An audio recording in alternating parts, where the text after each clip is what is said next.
Sunday papers, Greg and Mike, reading stories in the Times, nation, world, food, entertainment, politics, sports. I don't need to read, they're on it. They even describe the comics. Extra, extra, Greg and Mike keep me informed. Blondie is a babe. Blondie is a babe. Read all about it. Read all about it. Sunday Papers is here. It's the time when you wake up late. It's Sunday. Maybe you throw a move on the wife until you hear that slap on the front stoop. That paper rolled tight, covered in plastic. It's time to start the day. Okay. That's the slap. That's the slap that you wait to hear?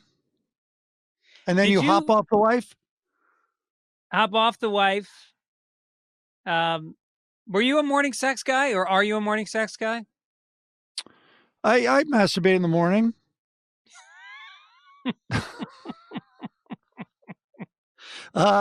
Yeah, the morning has some benefits. I think your body's more relaxed. Don't you? Well, you haven't had any cycles of negative thoughts yet, which just opens you up to feeling good right out of the gate. And the problem is, as you get older, it's a piss boner. Don't kid yourself. When you're young, you just wake up horny. When you're older, it's because you got a bad prostate and you've got an erection because everything's clogged up. Ew. And wait, and this is when you don't have any negative thoughts? When you're like, that's not a real boner. That's just piss. That's like, if you find peeing sexy, maybe it's a real boner. I don't know. I have tried to urinate. I urinated outside once with an erection, and it didn't really come out very well. This is an illustrious start to our... Well, you know, honestly, my rhythm is thrown off a little bit because, to be honest, you know, me and Mike talk about the stories we're going to do before the show starts. And, you know, we're both pretty supportive of each other's work. And this week, Mike shut me down out of the gate on a story that I really wanted to do. There's a story about Israel. You want to do 30 minutes on piss boners. Seems weird. That's breaking news when you wake up. That's and look at me, I'm just allowing it. I'm just allowing it to happen. So there's a story about Netanyahu, and he's telling everybody that they don't have to quarantine, that they should go out on the street, drink some beer, and have a good time. I can't. This is one of the few times in my life where 100 out of 100 people are going to agree with me.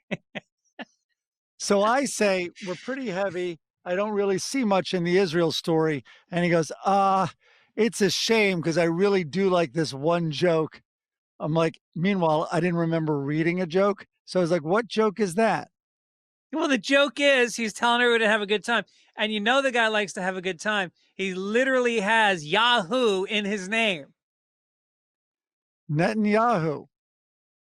Yes. Nobody's ever done that joke, Mike. We've done it. We did it. Now I'm going to be canceled for being anti-Semitic. I think he just called him happy. I don't think there's any problem with that. Yeah. Yeah, you never know. Oh, that was worth it. That was good. So I took some magic mushrooms. Tell me. Magic mushrooms a couple days ago. You texted me something about, I think, the podcast, and then you're like, "What do you think? Does that make sense?" It might not because I'm on mushrooms, and that was in the morning. It was a micro dose. My neighbor, who's a great guy, he was with a couple of his friends, and they were very Venice-y. They definitely wear patchouli oil. One of them has a lava lamp, that kind of guy.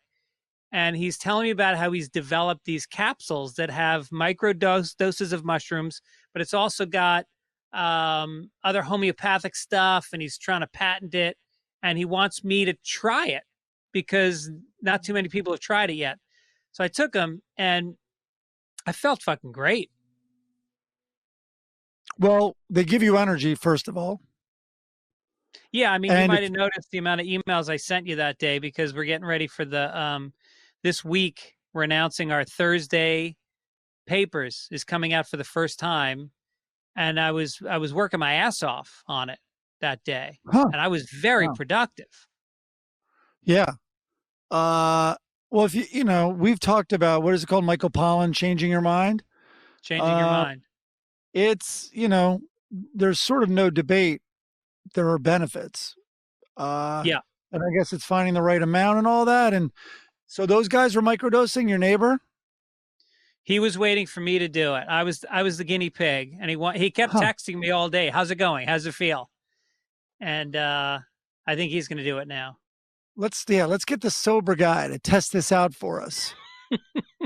The sober guy who's jacked up on Ritalin, so he can't really feel the nuances of a microdose. Yeah, exactly. When's the last time you took mushrooms? I think I took a micro amount, which I don't really count as mushrooms in a way. I think I took a micro amount, I don't know, 2 years ago, something like that. But no, they're great. In college, in a weird way, I preferred acid. I just felt it was more predictable than mushrooms. I thought mushrooms could sometimes be heavier, but it's probably because we just took too much. Yeah, you took too much. And I told you the story about shrooming with my stepbrother, Jeff Nichols. So me and my buddy, John, drive up from Boston University to Hobart. We get there. It's going to be a big weekend. We're all planning to take mushrooms, the whole thing. And Hobart was a crazy party school. So we get up there, and John's brother, Martin, goes to school at Hobart. And we know each other from home. John went to Northeastern. I went to BU. But both Martin and my brother went to Hobart. So the four of us are going to do it. It's going to be great. So I sit down. John and Martin aren't there yet. Jeff throws me a bag of mushrooms. And I'm like, oh, these look like a lot. He's like, no, everyone knows this is what you take up here. It's great. I'm like, all right, because I'm kind of a lightweight. And he's like, don't worry about it.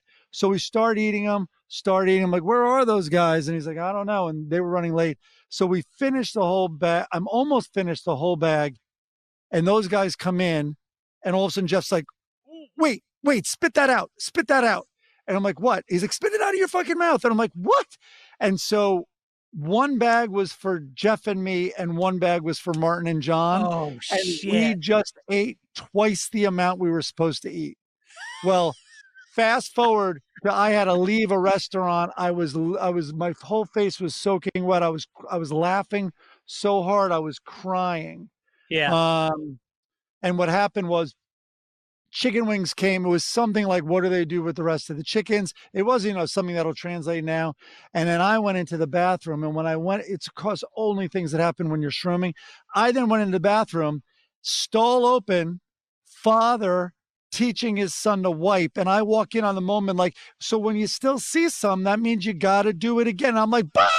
But I realized I've probably created this poor kid who will never be able to shit normally the rest of his life. So I literally go, no, this is beautiful. And then I couldn't figure out how, so I just go, no, this is beautiful. It's beautiful. And then I point at the kid. I'm like, this has nothing to do with you. This is beautiful and great. And I just and then I get dragged out and we had to leave the restaurant. Yeah, that really happened. I wonder if they don't do the restraining order if you can prove that you were on mushrooms when the incident happened. Oh my God. I can't imagine. I only made it worse. That kid right now, if he's still alive, is having, no doubt, having difficulty. He has a hang up regarding going number 2, at least in public. Or he has a fetish. Maybe he thinks that it's so beautiful that maybe he's into German fecal porn and glass. What do you call the glass table thing? Cleveland steamer? Is that what that I thought that was on your chest. Well, there's the Cincinnati steamer. No, there's the Cincinnati slider. That's when it's on your chest. And then it's the Cleveland steamer when she jumps on a coffee table that's made of glass and you lay under it. I thought that was the Danny Kaye.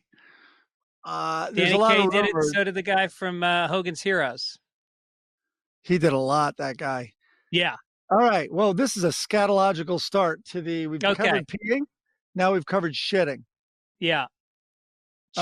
Check. And now we're ready for the paper. Let's get to front page. Extra! Read all about it! Extra! Here we go. And, before we read the first story, I got to give a shout out to Matt Farley, who did our song this week. It's a fun one. It's haunting. It'll stay with you. I love it. And then our logo. Oh, I'm embarrassed. I don't know the name of the person that did our logo. I'll have to look that up and say it next week. Also, we always do our corrections. Peter Rice wrote in. I'm probably one of 100 people who've already responded about this. But I can guarantee you're not. But my buddy from a from a family of dentists said it's accidentally nitrous overdoses that are attributed to the high suicide rate. Whoa. Yeah. So wait a minute. You can overdose and die from nitrous? Apparently. Nitrous overdose. I bet if you fall asleep with it on. Right. Still, that can kill you? It's a good way to go. Laughing your ass off, high as a kite. It's so funny that prisons have all these problems killing prisoners on death row.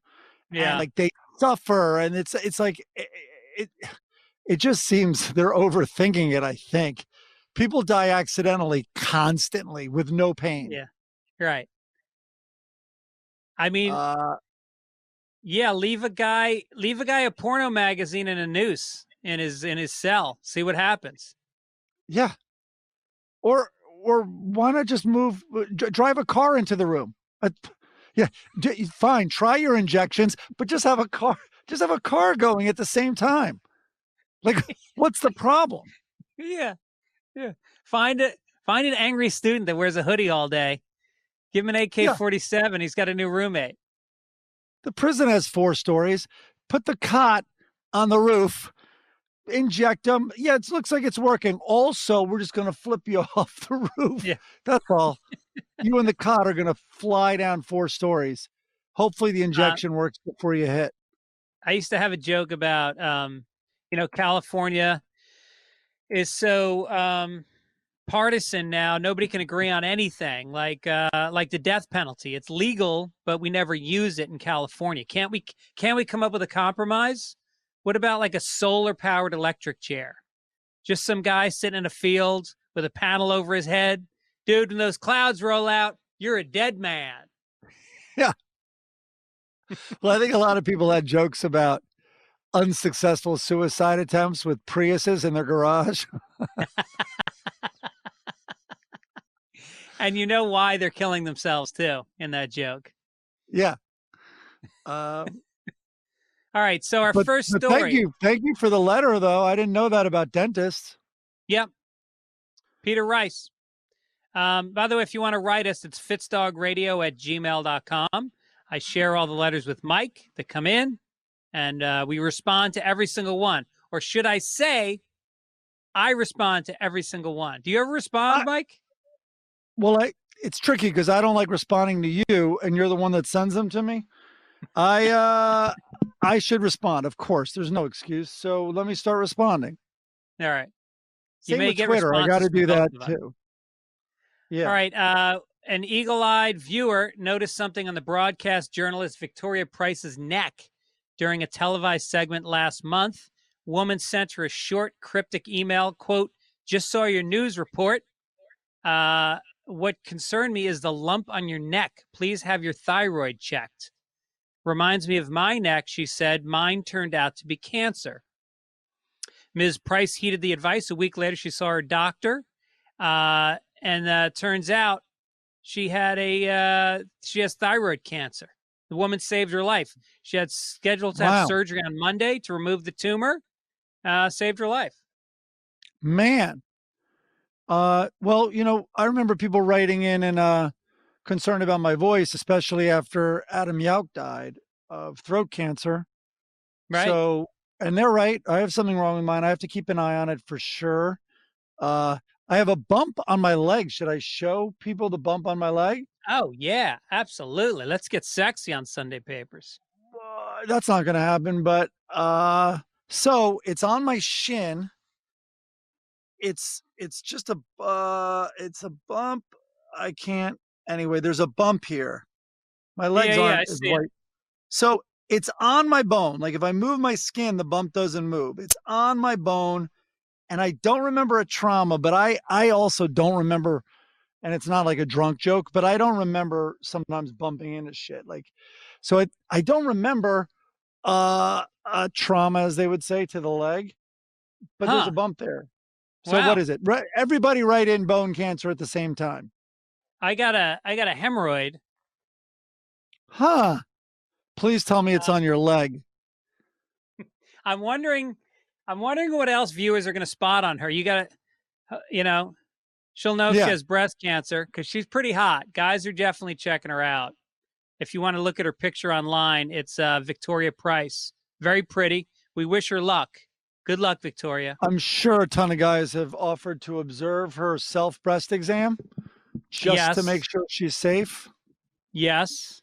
Yeah. I think that if health insurance continues down its downward spiral, one way to subsidize might be to just have like a streaming thing at the OBGYN office. And before you go in, you can opt in or out of the streaming, but it's free if you opt in. I like that.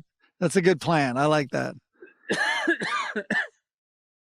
This comes in from Anthony Fauci has been given personal security after he and his family received hate mail and threats. I'm sure it's all about his first pitch that he threw out. People take the first pitch seriously. Yeah, they, I think he was just trying to make sure he wanted to make sure nobody caught anything. I like that. Keep in mind the guy's a jock. He was like a star basketball player in high school and college, I think. Oh, that's right. Definitely high school. And really high scorer. And I think it was the captain. But boy, it really, I think, I don't know. It wasn't a strong showing. Am I allowed to say he threw like a female scientist? I don't know what I'm allowed to say. He kept it 6 feet away from anybody. It was extra safe, actually, extra safe. If you haven't seen it, it looks like it's going to be a normal pitch, and it goes at a crazy angle to his left. It's nuts. But it's so funny, like my girls, the whole throws like a girl is obviously verboten now. But with my girls, I was like, they don't. So I'm like, is it okay if I say you guys throw like boys? But I think that's the same exact thing. Yeah. How about if we could say Fauci? Are we allowed PC wise to say Fauci throws like a girl who can't throw well? Yes. That kind of carves out the women that can throw well. Right. Because even a guy who doesn't throw well doesn't lead with the elbow and the body before releasing the ball. Your form just looked very suspect, I have to say. The worst first pitches of all time, Baba Booey from the Howard Stern Show might be number one. Yes. Judd Apatow, real bad. Seriously? Oh yeah, his famous one, famously bad. 50 Cent had an incredibly bad one. Oh, right. And then some woman had a really bad one too. There's a list. They keep rankings. Baba Booey was pretty high. Baba Booey has gotten so much shit on the show over the years for that. That was one of the classic. Yeah. And then I guess Trump is saying he wants to throw out the first pitch, but he'll only do it if none of the players take a knee. And here's the thing: is that a joke or is that real? No, that's real. Oh, that's his condition. And my thing is, if you're a player and say you are anti, you skew left. If you're on the left, then don't take a knee on that one game because there's no way Trump is not going to embarrass himself throwing that ball. Or then when he throws it, take a knee just as just because what you just saw was sadder than police brutality against African Americans, which is immeasurably sad. Don't get me wrong. Yeah. They should, Yeah. they should make the catcher black just to show his being cruel to another black person. Right when he's in the windup, the catcher should just take a knee. Just throw him off. All right, and then in Norway, this should go into international, right? Norway. We're in an international section. I think there's a sound All right, effect. let's do international.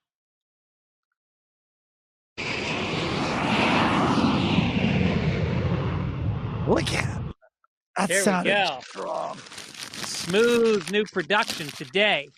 We should tell people we normally do the show, we pre-tape it, and then we send in our audio files to St. Louis, Missouri, where Midcoast Media, a top-notch broadcasting, social media, marketing company, is now listening. Now they're listening live and dropping in all the sound bites.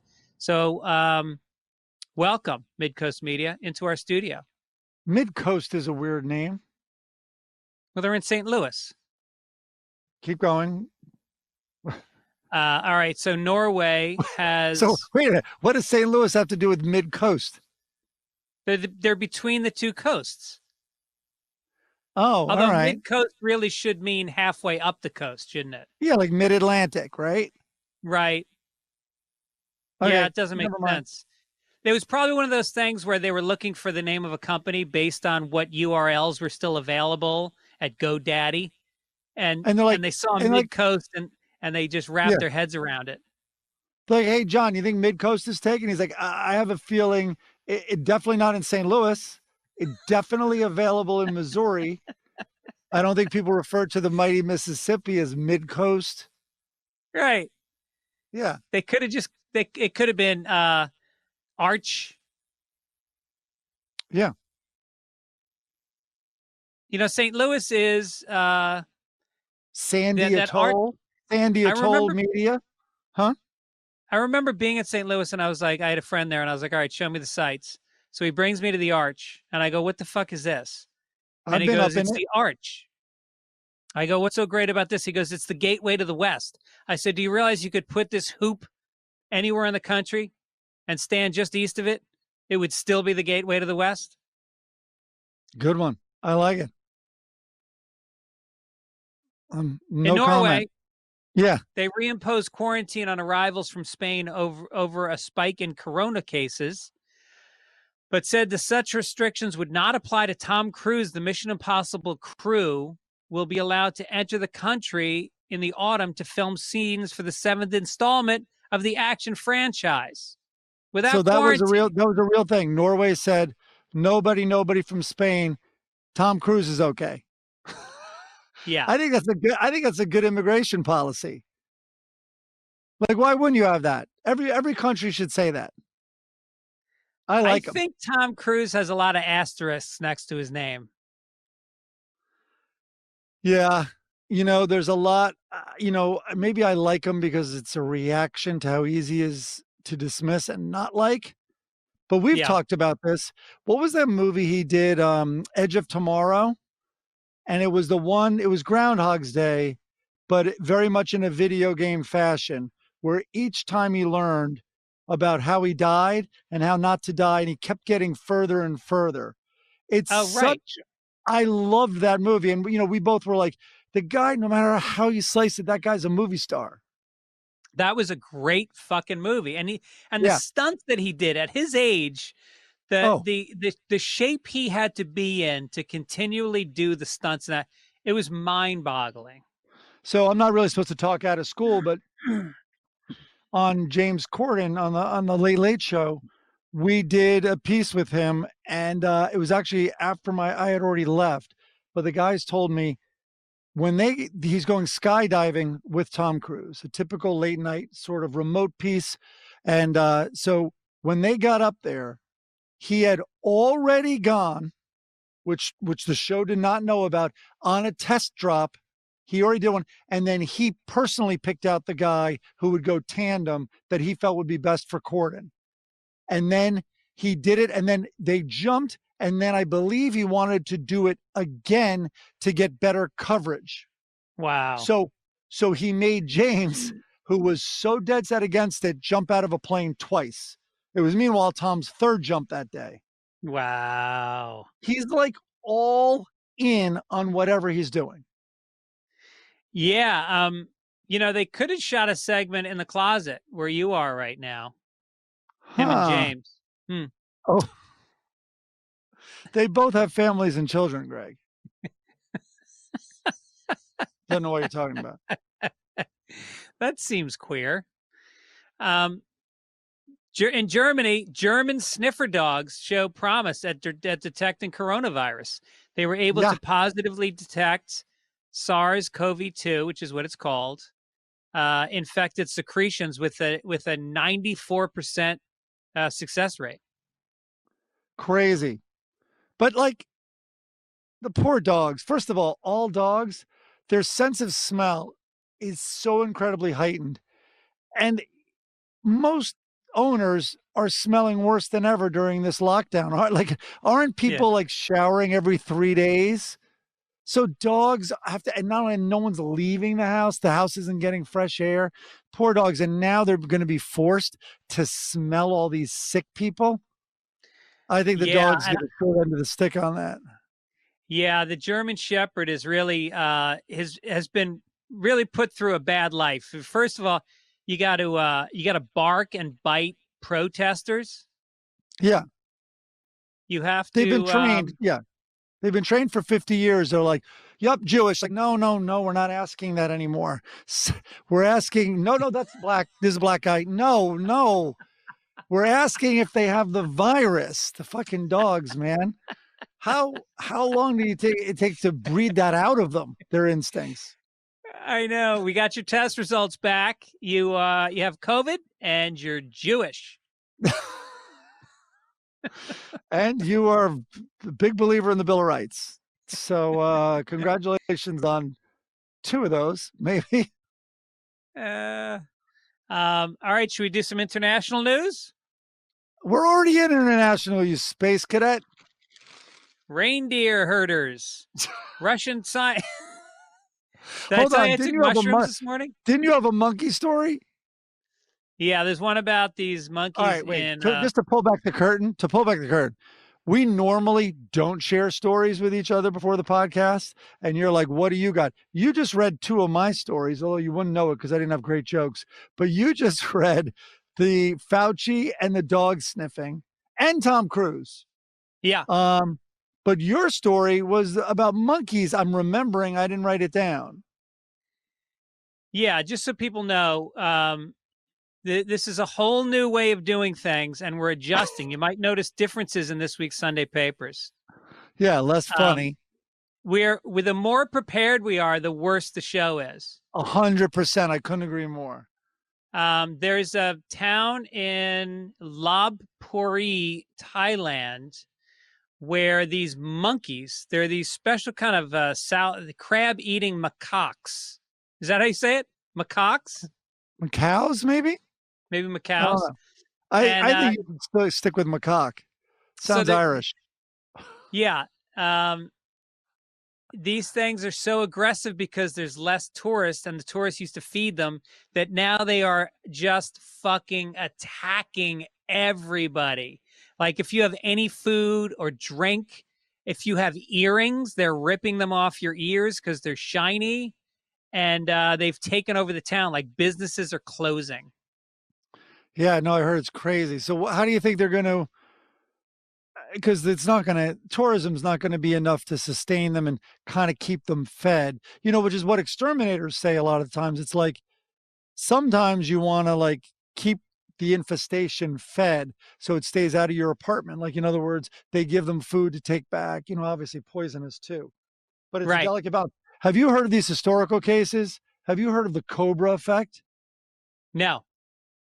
So get this. The Cobra effect was, the name now means it occurs when an attempted solution to a problem makes the problem worse. It's a little like the Streisand effect, which you can look up. But anyway, it was in colonial India, and the British government was concerned about the number of venomous cobras in Delhi. So they offered a bounty for every dead cobra. And initially it worked out great. The population of cobras went way down. Everyone was killing them. But then people started to breed cobras for the income. Oh. And when the government became aware of this, the reward program was scrapped, and that all the cobra breeders just set their cobras free because they had no use for them. And there was more cobras than ever in Delhi.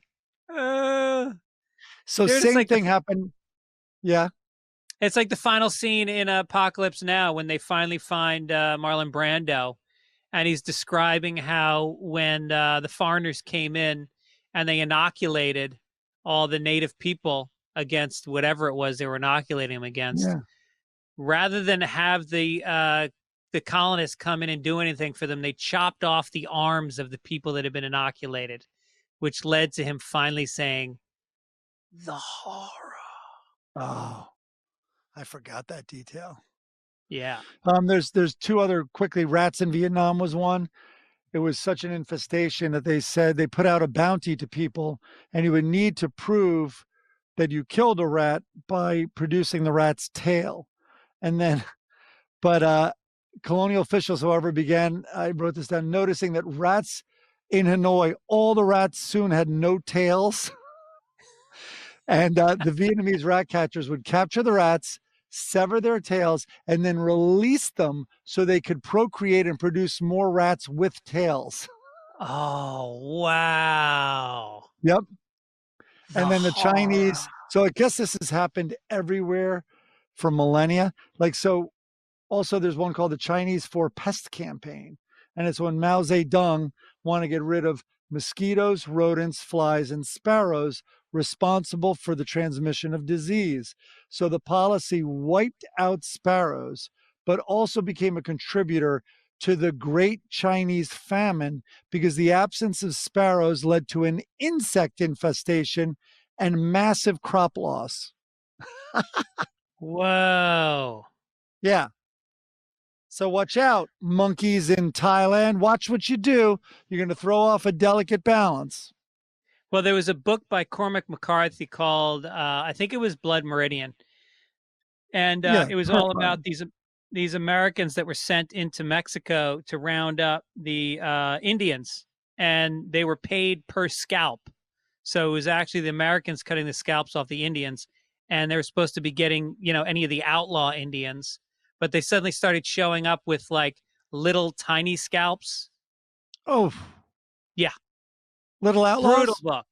Brutal fucking book. What's that? The horror. It's basically the same thing. There was one more international story, and then we'll get to entertainment. There was a bunch of reindeer in Russia came across the skull, lower jaw, and several ribs of a woolly mammoth from like 10,000 years ago. And I just can't, reindeer. You think of reindeer as like, bringing Santa around. But apparently Dancer and Prancer and Cupid were like, oh my God, look at these bones. You can just admit you don't have a joke for this story if you want to do, if that's easier and less painful for everybody. I was trying to think if there were gay reindeers. They'd have to be Dancer and Prancer, right? Well, Prancer's pretty. Yeah. Prancer's kind of built in. Yeah. That's a great. So reindeer, I don't believe any of the animals you just talked about exist. So that's a hard story for me to digest. It's like reindeer and unicorn found these woolly mammoth remains. Yeah. And where was it? Norway? It was in Russia, northern Russia. Tom Cruise should go there and check it out. All right, let's get to some entertainment. Let's get out of this fucking international segment.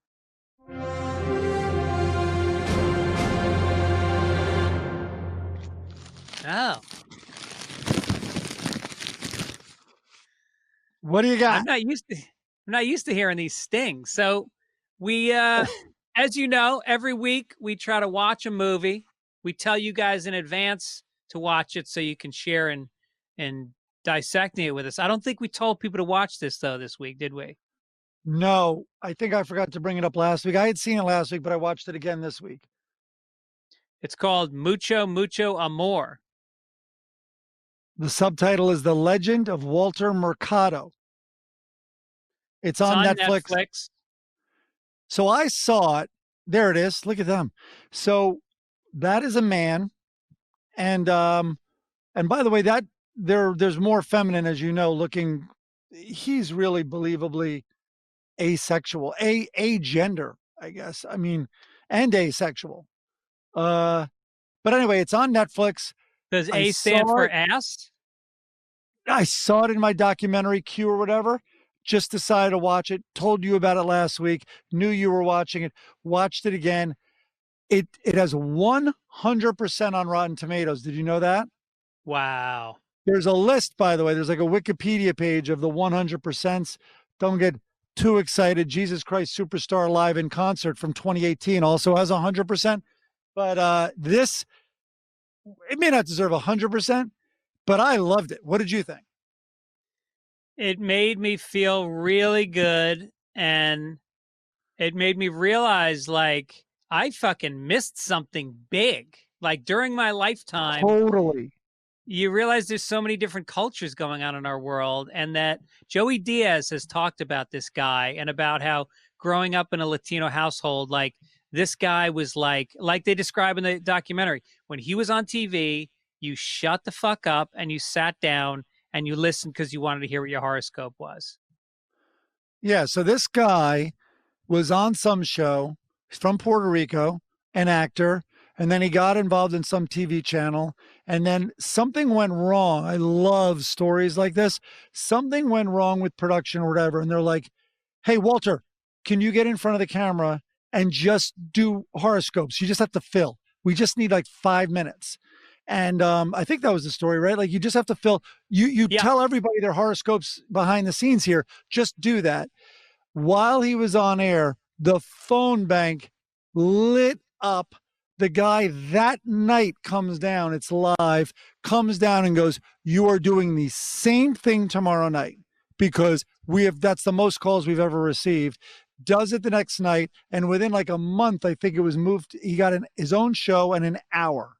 Yeah. And that was the start. And Lin-Manuel Miranda, he is in the documentary. This guy was originally, as I said, from Puerto Rico. So same with Joey Diaz's family a little bit. Like, so especially Puerto Ricans had such an affinity. But he was everywhere. His show was in every single country, seemingly. Yeah, he had 120 million viewers every day. And then, yeah. 120 million. I mean, he was all over Europe. And but the amazing thing is how much we love gay people and how fucking wonderful gay people's energy are. Maybe I'll get shit for even saying this. It's like trying to say you throw like a boy. Gay people are fucking gay for a reason. That's why they're called gay. I was going to give you shit. I was going to give you shit because I don't like thinking of this guy as gay. Nothing against gay. I have a million gay friends. I'm talking, I think he's above a gender. I don't like limiting him to any gender specificity. Right. And that's, they talk about that in the show. So what happens in this documentary is, first of all, especially as a New Yorker, I kind of was like, I thought I saw all these cable access dudes, or even the Spanish ones that were hits. Because in New York, we were pretty tapped into that. And you would see even like the televangelists, and I have a quirky sense of, interest in those things. And so I'll check out who's ever really popular televangelist, whatever freak, the cable access. What was her name? Princess Cleo or whatever. She also did. She was Jamaican, Fortune. I think. Yeah, so I kind of knew all those. I can't believe I missed this guy. And there's Howard Stern interviewing him. There he is on Regis, which we'll talk about later, and Kathy Lee, and or Regis and what's her name. Anyway, he and Anderson Cooper was talking about him while he was popular. So I really couldn't believe I missed it. And then the other thing that happens is you're not totally sold on this guy by the halfway point, and by the end, you're kind of like, man, like I need that guy now. Like, he was nothing but positive energy. Like Yeah, nothing but that. yeah, and he was all about love. And, you know, you hear that phrase that, you know, life is really ultimately all about love. And for people like us, it's so hard for me to intellectually take that in. Like, what is love? How do you live Yeah. love? And then you Yeah. watch this and you go, oh, yeah, I get it. That's what love is. It's this guy. The title is literally Mucho, Mucho Amor. Yeah. So check that Um, out. Also, check it out. And one thing that happened was I realized like, wow, because I really do want that. I'm like, man, that would be great. Like if he had a 5-minute show or a 10-minute show every day right now, undoubtedly I would tune in. And I realized, God, I'm walking around with a lot, like we talked about it before the podcast, like you and I have just been conditioned to push down our shit and keep moving forward. And like, it's nothing but bad news with this virus and the lockdown. And it's just a shit show. And we just keep pushing that down, and we'll talk about it on here, but we just keep moving forward and we find our own ways. But it was so refreshing to see something so positive and encouraging and yeah, optimistic. yeah. So optimistic. And, you know, and the So, thing you'll see in it is I won't say what it is, but he runs into some real travails and does not hate the guy that every single person watching it fucking hates this guy, and he still loves him. He's like Christ-like. yeah. All right, let's do some sports. Oh, by the way, okay.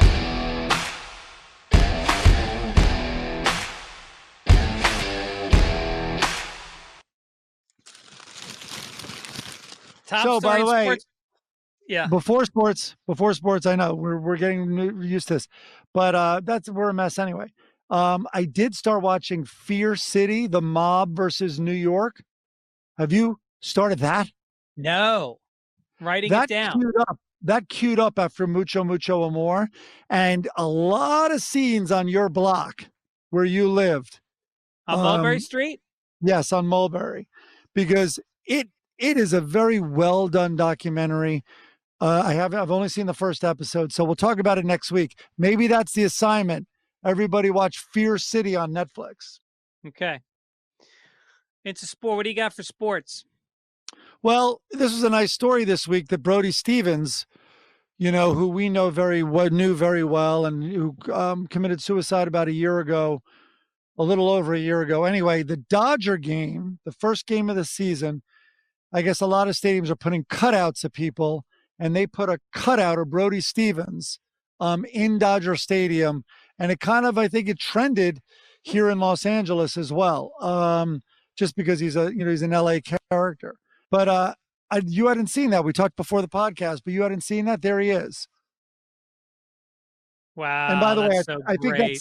I think that's a fitting tribute, because I have a strong feeling Brody would have been anti-mask. He would have been an anti-masker.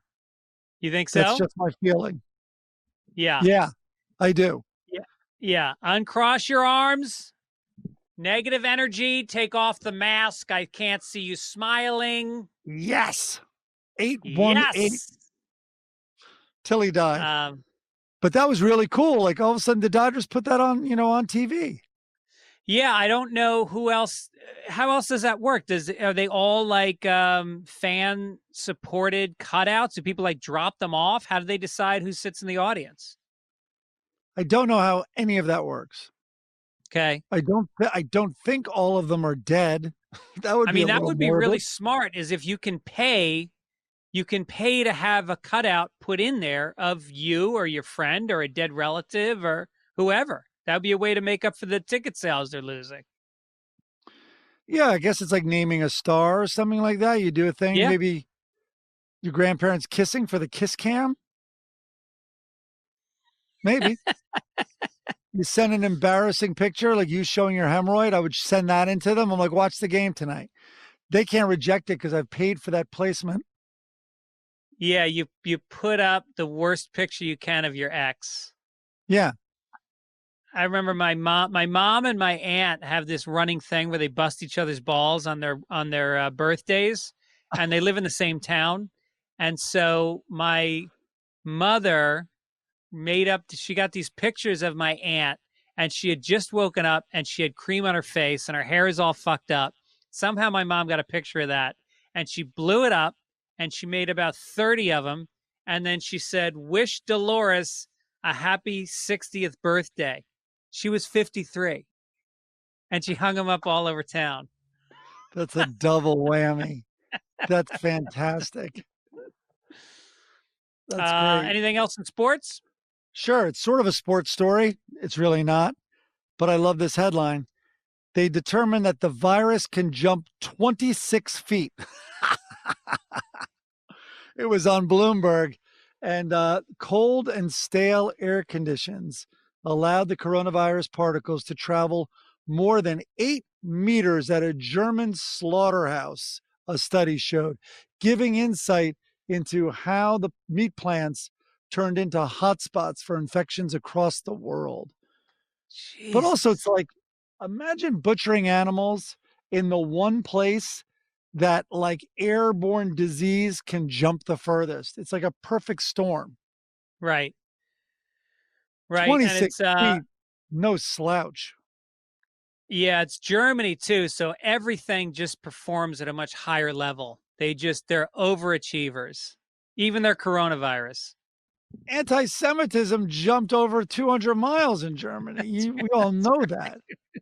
Right. And you don't and it just the phrase German slaughterhouse just brings up a lot of bad feelings for a lot of people. I think you're right. Yeah. All right, let's move on. Boy, what a sports story. All right, listen, let's skip science because I think this week we actually have we'll do business real quick and then we got a big story to get to in obituaries. What's your business? Trader Joe's. What's going on at Trader Joe's, Mike? Trader Joe's. So they're in New York, right? They weren't when I was there, but how national are they? Anyway, Trader Joe's is a great. Yeah, they're in New York. Yeah, but I'm wondering if they're in. Are they mid coast in St. Louis? Anyway, they're this boutiquey little. They're not boutiquey, but they're a small department store, a grocery store, and they have a lot of their own stuff, and everyone loves them, and they're ridiculously inexpensive. But they have their own like Trader Joe's, even chicken, Trader Joe's, all their products, right? Flour, and wine. So right, they have their own wine. So for their ethnic, that's the right word, but for their ethnic food, they would have, of course, red sauces and all that stuff. And then they started making their own. And so then they created labels for that, which were very playful. So their Italian line for their pastas and this was Trader Giotto's, I think it was Trader Giotto's. Then there was was it Trader Wang's or something for their Chinese, like for dumplings and stuff like that. And then they definitely had Trader Jose's for their Mexican stuff, for their salsas and all that. So I think the story started with some kid calling bullshit on it and calling it racist. And so what does Trader Joe's do? Trader Joe's listened. Yeah. And they're going to discount that and they've apologized. Is that racist? I don't know. Those might not be as bad, but they had Chinese white rice, and I thought that crossed the line. And I think that the black rice matters is completely not on brand for them. Yeah. And luckily they didn't have a Trader name play on Joe for what they deemed black food items, I guess. That would have been a disaster. But oh, come on, Mike, give us a couple. No, I'm good. But so on Tosh.0, I created this segment called Is It Racist? And that was completely unintentional. We covered some story that was like, I forget which one it even was, but it clearly seemed racist. Like maybe it was a competition and then like that person of a certain race won the competition because that race is stereotypically good at whatever they were doing, right? So S&P, which stands for Standards and Practice at Comedy Central, I had fights with them almost every single day, especially at Tosh. So they came down on it, and I'm like, what are you talking about? I'm like, and maybe even our segment was like, maybe the segment was literally called like no comment or something like that. The clip was so like, I guess obviously it was leaning towards setting up racist jokes. So I remember getting in a big fight, and then eventually on the phone with them, I'm like, well, wait a minute. What if we explored this? What if we named the segment, Is This Racist? And somehow that made it through. But this is a good example of like just that question, like, is this racist? I don't think having Trader Joe's, what's Irish Spring soap? Isn't that racist? If Irish people were a race?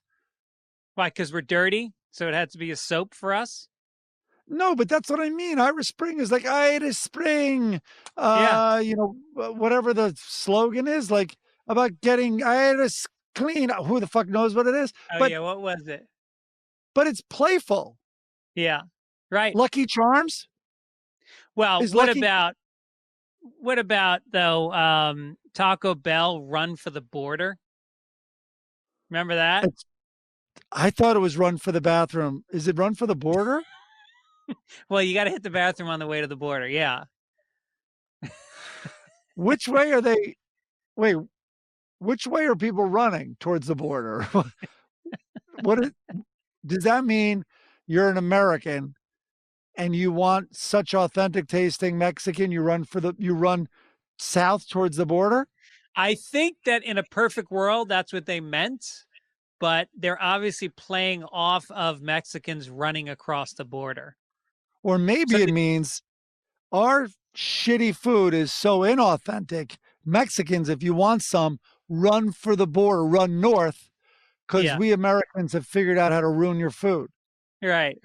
Maybe that's it. Or it's so bad you will actually run back into Mexico to get a better chalapa. Runs from the border. You get the runs. No, but I really, come on, Trader Giotto's making red sauce. Honestly, who gives a shit? Seriously. Right. And Trader Jose's. By the way, I do remember when Sophie, my oldest, was young, the guy who would come and work, like, you know, on our grass and stuff when I lived in Santa Monica in a house, his name was Jose. Well, Sophie found out about No Way Jose, and that's all she loved saying to him. And we had to like have a talk with her, but I couldn't explain what was wrong with it. Yeah. But just let's not say No Way Jose to Jose. Right. All right, listen, we everyone's looking for advice. When we need advice, there's a certain special lady we ask. Her name is Amy.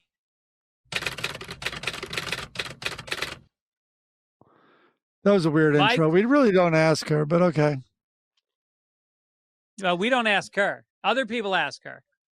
Ask Amy. Here we go. So here was a letter I found. I don't really have much material on it. Anyway, dear Amy, my boyfriend and I have excellent customer service skills. Our customers appreciate the way we handle things, and yet we don't know how to communicate with each other. I try not to be rude when I express opinions, suggestions, and advice. In my head, for instance, if I tell you you're overweight, that doesn't mean I called you fat. I am a very good writer. Yet, when I have to tell my guy to pick up after himself, slob and lazy are my choice words. But if I choose different terms, he'll just say, so you're calling me a slob, right? And I admit to it, so I can't win. He has a beautiful smile, but needs to take better care of his teeth. If I suggest that, I am a nag or I am offensive. If asked for my honest opinion, I give it. That's just me. We are crazy about each other, but fight all the time, and I am exhausted and saddened. I mean, so that's her letter. I forgot I cut off who it was signed by. Also, Amy, your articles are so interesting, especially for a bad writer. Like, I know. And here's my favorite part. She writes, I am a very good writer, semicolon. I fucking hate people that use semicolons. It's yeah. so pretentious. It's so much like, wait till they read this sentence. They're going to go, fuck, I don't know how to use semicolons. She's awesome. Are you whom uses semicolons? But what a nightmare. Oh my God. The She's a teeth nightmare. thing? How brutal. How is she good at customer service? The customer's always wrong, I guess. Yeah. The customer's a fat slob with bad teeth. Why are you taking this wrong? You have wasted my time and yours. Any other questions? Yeah, she says she's exhausted. He is so tired. If he is staying with her, you've been in bad relationships. You're just tired all the time. And then you get out of them and you go, holy shit, where did all this energy come from? And you realize you've tied it all up with this one person's nonsense. Yeah. Oh my God, I have enough energy to lose a little weight and brush my teeth. She was right about a few things. I got enough energy to pack my shit and get on fucking Tinder. Oh my God. I want to know what she does customer service for and call. And it's so weird for a customer service person to ask Amy something. Figure it out yourself. That's what Amy is. She's basically customer service for the newspaper. Yeah. All right. Very sad. It's time for obituaries. And that's all, folks. Ooh, okay. Lighthearted obituary. Yeah. I need to revisit that theme song. Regis Philbin. What can you say about him? I mean, we could sit here and read his credits, but you know, if you knew him, you know that he was just a guy who, in my mind, he was almost like the first podcaster. Like when I would watch him and Kathy Lee, and she was annoying as shit, and he actually made her likable. If you need to know how good of a broadcaster he is, he made Kathy Lee Gifford likable. And he was just a real, we both come from Bronx Irish parents, and he was just a Bronx Irish guy. He was just super great storyteller, magnanimous, self-deprecating, all the traits we grew up with. And I just love that this guy showed up to work every day. Somebody told me this. He didn't prepare for the show. There were no writers. He read the newspaper in the back of the limo on the way to the show, and then he would not talk to his co-hosts before they started going live. He wanted to save it. And then he just fucking talked about what happened the night before. Yep. And there's a rumor, I just say it's a rumor because I haven't been able to kind of confirm it. He may have been on television more than any other human being. No shit. Yep. Logged the most hours on, I don't know if it's limited to American TV. I don't know if he has more hours than Walter Mercado with mucho amor. But that's what I heard. But I mean, can you imagine? He was alive for an hour, 5 days a week for I don't even know how long. Then at night, at the same time he hosted Who Wants to Be a Millionaire, he started out as a writer. This is all off the top of my head. He started off as a writer, I forget, in Los Angeles, and then got a show in San Diego, I believe, because he was just so kind of charismatic. They put him in front of the camera. And then one of his first major gigs, I think, was co-hosting Joey Bishop's show. Right. That's how he got his start. Yeah, he was a sidekick. But Letterman don't took forget, such a liking to him in New York. You know, he was Letterman's broadcasting hero, right? And he would always say that. He couldn't believe what a great broadcaster he was. And he was the most frequent guest in the history of the David Letterman show. He guest hosted the Tonight Show for a long time. Yep. But I just always connected to him. I just always, when I would watch him, I would just think, this is just a guy who doesn't have a false bone in his body. They roll the cameras and he's just himself. And he's, just an old school good dude. And I remember, these brothers were the head writers of Letterman at one time. And I remember talking to them. The Stengel brothers. Yes, exactly. And he lived up the road from one of the Stengel brothers, I think in Rye or Mamaroneck. And he would come over. And sometimes you would just get a text on my way. And he'd be like, what? And it would be like, Regis wanted to watch that thing with me tonight. Like, whatever everyone was going to watch that night, like whether it was a game, a Knicks game, or whatever it was, or something in pop culture. And Regis would come over and watch. I mean, if the Stengel brothers, any of them hear about this, write in and confirm this. But I remember him telling me this, like he would just come over. He's like, my family's there, I have young kids, but Regis and I would just go to the basement and watch whatever he came over to watch. Wow, that's awesome. Yeah, he took a real liking to the writers at Letterman and everything. Yeah, he was now, for people young, if anybody young listens to this podcast, just to put it in perspective for you, he had the show live with Regis and Kathy Lee for what seemed like an eternity. And then Kathy Lee left that and Regis found Kelly Ripa. And then Kelly Ripa and Regis did it forever. And Kelly Ripa is still there with Seacrest now, I think. Her second host. Strahan is gone? Right? Yeah. And it's, for a while now. And now it's Seacrest. No, and then I think I was watching the Dodgers game and I saw a cardboard cutout of Seacrest in the, no, that actually was Ryan Seacrest. Oh, was he Steph? He seemed, it's very hard in a lineup to know which has a pulse. Who am I? Stories. Who the fuck am I? I'm on a computer talking to a guy in a closet being edited by a team in St. Louis, and I'm fucking making fun of Ryan Seacrest. I can make fun of him. He used to like, I think I can say this because I know it's true, so I can't get sued. He used to like his Ambien, and I don't blame him because he would work all night and then he'd have to be at his DJ job. I don't even know everyone. He's a mystery how he gets it all morning done. Radio. He never gave up his morning radio show. He never gave up his morning radio. And I don't think he has still, and he's in New York. Does he live in New York? He has to. I can't keep up with him. Yeah, he must now. But yeah, I had a friend that worked for him and said he was a great guy. Said he was great to work with. I think I've heard the same thing, but I have heard not everything makes perfect sense the first hour or two in the morning. That he is still trying to shake the drug that the poor guy had to take to knock him out so he could get any sleep before his next job. Yeah. Speaking of which, my wife met Liza Minnelli the other day. Got a picture taken with her. Yeah, she's in a fucking wheelchair from all the dancing in high heels. Might not be the only thing that put her in a wheelchair. She's a recovering, she's a drug addict. Yeah, I think she took a lot of drugs and drank a lot. And now she's in a wheelchair. Saw her on the street. Got a picture taken with her. I saw the Star is Born with her mom. Yeah.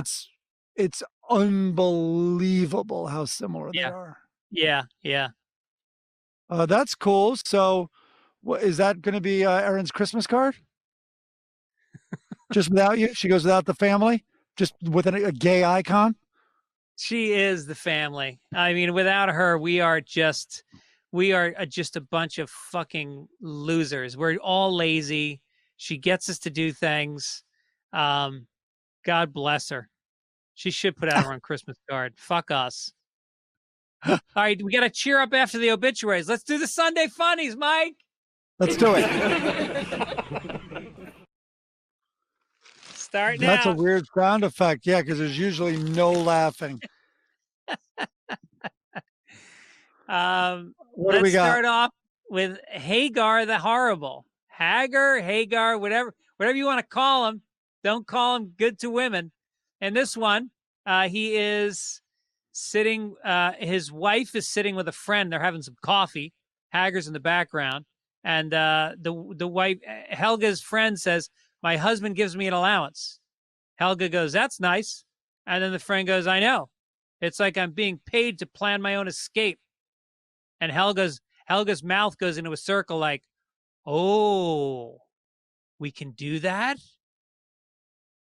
Is that what you saw? Well, if you're married to a Viking, there's no divorce. You don't say, listen, honey, let's sit down and talk. I feel like we're growing apart. You're dead. You're dead. That's all you got to say.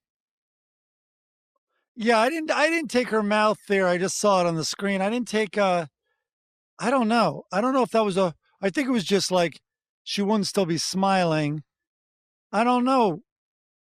Well, maybe that's I don't know. I I think the mean, joke was just paid to plan my own escape. Helga's well, going nowhere. I just don't like thinking of her leaving the poor abusive guy. only because he's the best of all evils. The other guys out there, Helga's not having coffee with a friend in another scenario. She's mopping. Right. They have a lot of downtime, I notice. Hager's got a lot of like sitting around in a lounge chair for a guy that's supposed to be a marauder. I think marauders, that's not a stay-at-home job. Marauding is not a stay-at-home job, but marauding, there's probably an off season. There's a marauding season, and then probably, I mean, when the fjords or whatever they're called are frozen over, I don't That's when think you they can maraud. go, huh? That's when you maraud, when it's frozen. That's how Rome fell. Did you know that? No. The Roman Empire ultimately fell when the river, what's the river that leads to Rome? The Tigris? Yeah. The Euphrates? Euphrates, I think it froze over, and all of the barbarians that had been held at bay suddenly crossed it, and they came into Rome, and they destroyed them. And Is that a true story? true story, and it's also the guards, the Roman guards, because there was such a big bureaucracy in the Roman Empire that nobody wanted to do any grunt work anymore. So the soldiers were basically all paid, but they weren't Roman. So when the marauders came in, they were related to the guards, and so the guards just turned around and joined them, and they fucking sacked Rome with them. That sounds more accurate. That they walked across frozen rivers is probably right, because who can make that up? But It's all in my book called Shit I Make Up. No, it's true. I think it's true. Rome gets that cold Back then, this is to before freeze a river? Rome is safe Okay. now because of global warming. Nobody can storm Rome. Yeah, I thought they just extended their empire too far and, made all the miscalculations. Then I did hear about the guards taking up arms, against Rome. Yeah. Let's go down we to we could draw analogies to what's going on now, but let's not. well, there are, and it's not the last 4 years, it's the last 20 years in America that are so similar to the fall of the Holy Roman Empire. All right, let's go to the Far Side. Here is this is the first Far Side I could remember, and I looked for it because it was the first one that made me go, holy shit, this is different than other cartoons. It is it's a road, and there are 4 cows standing up, and one of them turns around and screams, "Car!"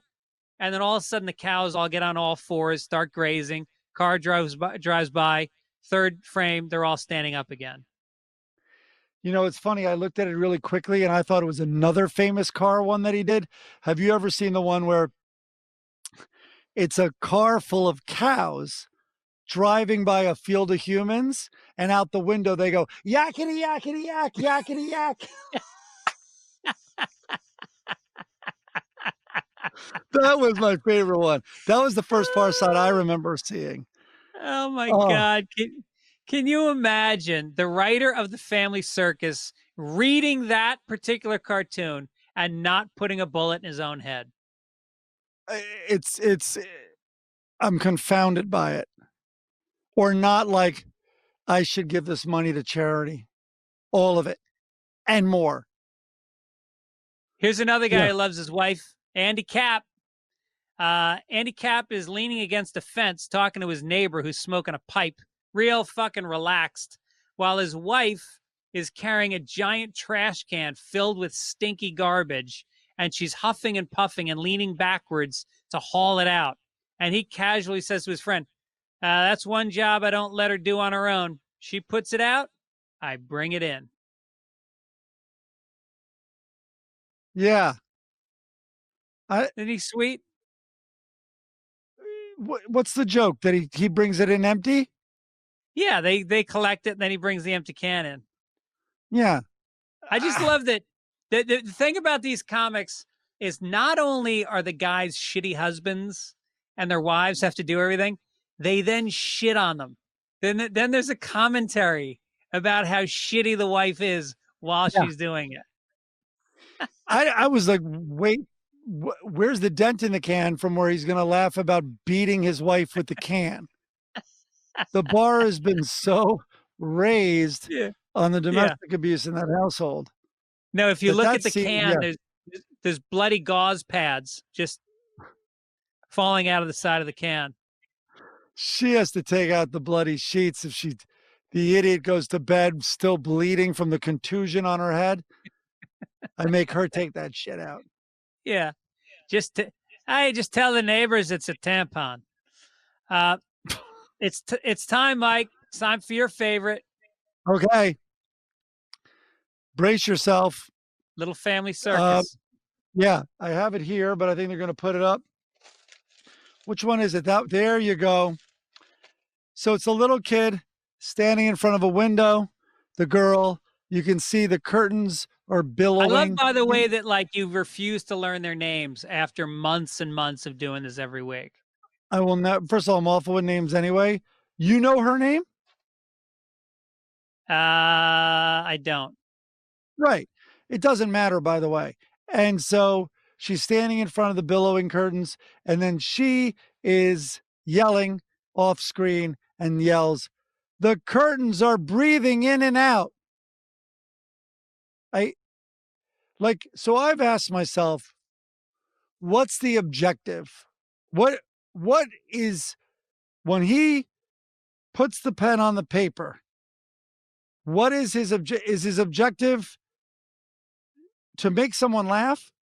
Like, I honestly am at a total loss. First of all, if your dumb thing is just the curtains are breathing, you don't need in and out. Just fucking end it. You created a whole new line for the words in and out. The curtains are breathing. Doesn't that get your stupid, creatively, comically bankrupt idea across? Do you need the extra words? First of all. Second of all, the curtains are breathing. It's so crazy to me. I don't know. I think it's almost beautiful. It's almost like a line you would hear from like Yeats, like the curtains are breathing in and out. That if that flowed through in some verse, you might almost go, "Oh, that's a nice image." But to make a comic strip out of it that's supposed to make you laugh, that's a whole different, like you said. I don't agree. If maybe this was like 1,000 years ago, maybe it was before Shakespeare, who had layers, or T.S. Eliot, like the fog creeps in on cat feet.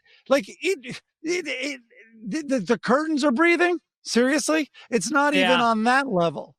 Right. And like kids say more darndest things than that. Like, "Oh, mommy, this sunset looks like I spilled my orange juice." Like, that might be more like, "Hey, there's a little poetry there." This is a massive misfire on every level. Yeah. And also, but what's its point anyway? Let's say it was a little poetic. Well, what's the object? I don't know. And then just cash your fucking check. Just cash it. Holy crap.